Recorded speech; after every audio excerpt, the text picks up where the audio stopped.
देखिए उसमें बात यह है कि इसमें हमेशा दो पॉइंट्स ऑफ व्यू रहे हैं।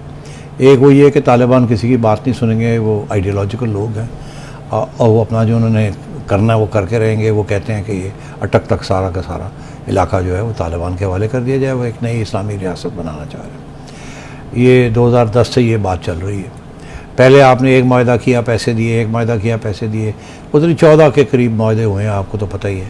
और मगर वो तोड़ देते रहे, पैसे भी ले जाते रहे, बंदूकें भी ले जाते रहे और अपनी कार्रवाई करते रहे और बढ़ते जा रहे हैं। फिर आपने पूरी एक 2014 के बाद आपने पूरी एक इन पे जंग छेड़ दी after the army public school पैसकर। उसके बाद लड़ाई झगड़े हुए, इनको मार मार के निकाला यहाँ से और वो अफगानिस्तान चले गए। वहाँ जाके घुस बैठी है, वहाँ उनको पनाह मिली हुई है। पहले जो गवर्नमेंट थी वो पनाह दे रही थी, वो उनके साथ लड़ना नहीं चाहती थी, वो दूसरे तालिबान के साथ लड़ रही थी, गनी की गवर्नमेंट। और जब ये तालिबान की अफगान तालिबान की गवर्नमेंट आई है, वो भी इनके साथ लड़ना नहीं चाह रहे कि इनको धकेलें कि निकलो यहाँ से या इनको ख़त्म करें, क्योंकि उनको खतरा ये है कि ये हार्डलाइनर्स हैं। तालिबान ने अफगानिस्तान के खुद हार्डलाइनर्स थे, वो कह रहे थे इनको हम कैसे कहें, हम तो यही काम हम खुद करते रहे, तो इनको कैसे रोकें, ये ना हो कि हमारे लोग छोड़ के इनको ज्वाइन कर लें। और अलकायदा और दाइश वाले जो लोग हैं वो वैसे ही वहाँ इस तालिबान हुकूमत के ख़िलाफ़ हैं और वो तो चाहते हैं कि कोई लड़ाई झगड़ा हो ताकि TTP वाले भी इधर आ जाएँ।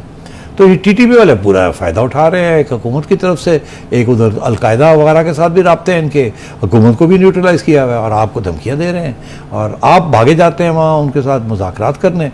वो मुज़ाकरात तो तैयार नहीं होते, जब को थोड़ा बहुत धक्का लगता है और तालिबान अफगानिस्तान के तालिबान हुकूमत से तो वो बैठ जाते हैं, मगर फिर अपने डिमांड 1 इंच नहीं आपको देने के लिए था।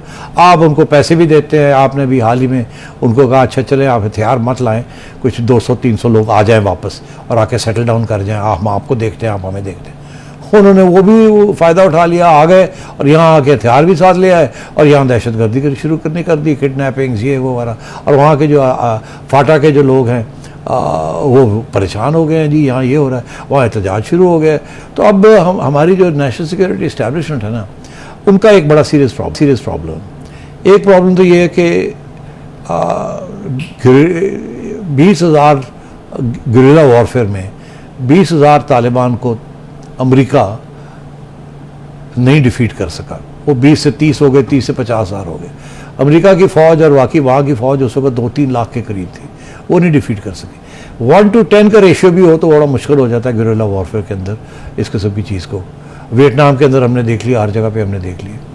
तो अब ये 20,000 के करीब ये TTP के लोग हैं जो वहाँ बैठे हुए हैं। ज़ाहिर है यहाँ इन इलाकों में, हमारे इलाकों में भी हमदर्दियाँ हैं, इनके ऐसे लोग हैं जो इनको पनाह भी देते हैं और पैसे वैसे भी देते होंगे। तो अब बात यह है कि इतना आसान नहीं है इनको ख़त्म करना। सेटलमेंट इनके साथ करने की कोशिश की होती नहीं है। तो अब मुझे तो ऐसे लगता है कि ये एक जंग है, ये चलेगी अब। अच्छा, अब जंग कैसे चलेगी? जंग की टर्म्स एंड कंडीशंस तो वो फैसला कर रहे हैं, हमने कहाँ अटैक करना है, कहाँ जाना है, कहाँ आना है, क्या करना है। आप तो बैठे हुए हैं, यहाँ आते हैं तो आप भागे जाते हैं वहाँ लौटने के लिए, वो वहाँ चले जाते हैं, आप चले। अगर आप ज़्यादा प्रेशर डालते हैं वो वापस अफगानिस्तान में चले जाते हैं, आप पीछे जा नहीं सकते, आप पीछे जा नहीं सकते।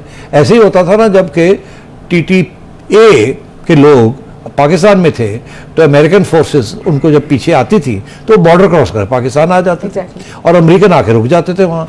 और जब 1-2 दफ़ा वहाँ से कोई मसला भी बना तो आपको याद है पाकिस्तान का रिएक्शन क्या था कि और उनकी फोर्सेस अंदर आ गई, सलाला में वो अटैक हो गया और इसके बाद हमने नेटो के सारे रोड्स रोक दिए कि हमारी यहाँ पे सरजमीन कैसे बॉर्डर क्रॉस किया।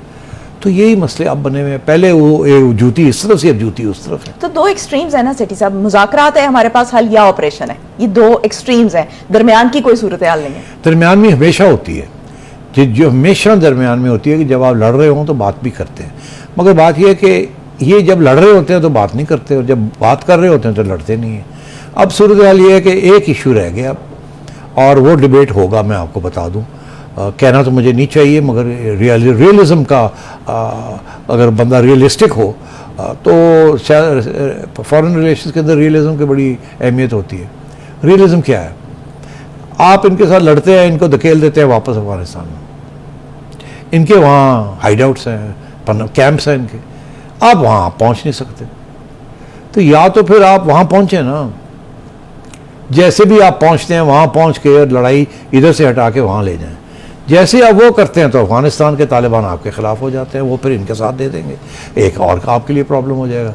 अगर आप अमेरिका के साथ हाथ बटाते हैं और कहते हैं जी कि ठीक है आपको हम इजाज़त देते हैं कि आप जाएं ऊपर से और दाइश को और अलकायदा को जो अफगानिस्तान में बैठे हैं उनको अटैक करें, मगर हमारा भी काम कर दें, 2-3 ड्रोन्स इधर भी फेंक दें जहाँ हमारे तालिबान बैठे हैं, तो फिर यहाँ इमरान खान शोर डाल देता है, कहता है ये क्या हो रहा है, आपने तो अमेरिका को बेच दिया अपने आप को। तो आपकी नेशनल सिक्योरिटी इस वक्त जो है वो आप फंसे हुए हैं उसके अंदर। इंटरेस्टिंग बात यह है कि अब नई लीडरशिप आ गई है आर्मी के अंदर, ठीक, जनरल आसिम आ गए, जनरल बाजवा, जनरल फैज़, इन सब की एक अप्रोच यही थी कि अब लड़ाई हो गई, अब मुज़ाकरात करने चाहिए और इसलिए बड़ा ज़रूरी है कि आप लड़ाई झगड़े ना करें।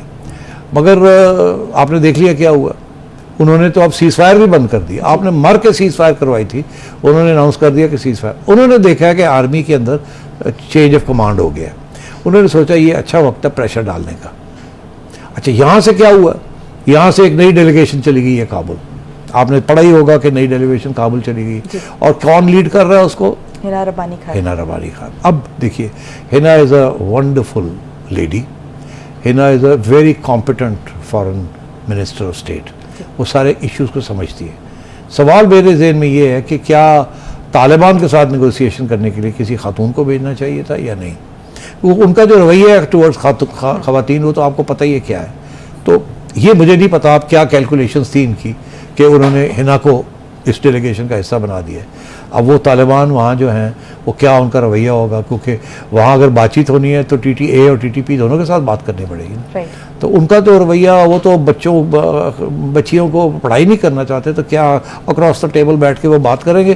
कल को वो कहते हैं हम नहीं बात करते इसके साथ, तो आपकी क्या इज्जत रह जाएगी, आपकी सारी डेलीगेशन फारग हो जाएगी, आपकी फॉरेन मिनिस्टर ऑफ स्टेट की बेइज्जती हो। तो इसलिए मैं ये समझता हूँ कि टॉक फाइट, इनको बातचीत हमेशा चलनी चाहिए, क्योंकि बातचीत के साथ रास्ते निकलते हैं।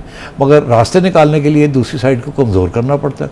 दूसरी साइड जो मिलिट्री के ऊपर बेस करती है उसको मिलिटरीली कमज़ोर करना पड़ता है। अब वो कैसे करेंगे, आप यहाँ आप जंग करेंगे तो वो चले जाएंगे वापस, तो फिर सारी उम्र के लिए आप अपनी फ़ौजें यहाँ रख देंगे और वो आके चुन के आके 2-2, 4-4 लोगों के जट्ठे भेज के वो बम फाड़ते रहेंगे, तो आप बैठे रहेंगे यहाँ। तो ये फ़ाइट जो है ये आपको ले जानी पड़ेगी अफ़गानिस्तान, जहाँ वो बैठे हुए हैं, वहाँ उनको कमज़ोर करना पड़ेगा। वो कैसे वो करना है ये आप बेहतर जानते हैं, मैं ना ही बोलूँ तो अच्छा है।